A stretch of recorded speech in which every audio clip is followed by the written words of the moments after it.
अगर voter list पूरी नहीं बनी तो चुनाव पुरानी सूची से होना चाहिए। ये सिर्फ आरोप नहीं बल्कि representation of the people act 1950 की धारा 21 को लेकर उठाया गया बहुत बड़ा सवाल है। अब पूरा मामला समझिए।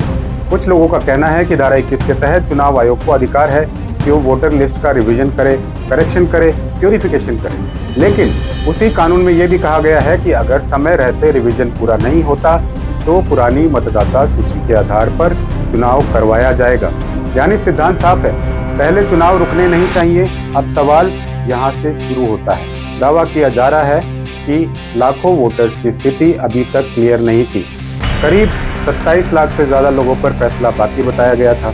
तो ये वोट वैध थे कि नहीं, और अगर ऐसा है तो क्या नई वोटर लिस्ट टेक्निकली पूरी मानी जाएगी? यही वो सवाल है जिस पर अब राजनीतिक और संवैधानिक बहस तेज हो रही है। कुछ लोग इसे एडमिनिस्ट्रेटिव एक्सरसाइज बता रहे हैं, लेकिन दूसरी तरफ आलोचकों का आरोप है कि ये मास डिसएनफ्रेंचाइजमेंट बनता जा रहा है। पॉलिटिकल एनालिस्ट योगेंद्र यादव ने इसे SIR लेड डिसएनफ्रेंचाइजमेंट तक कहा।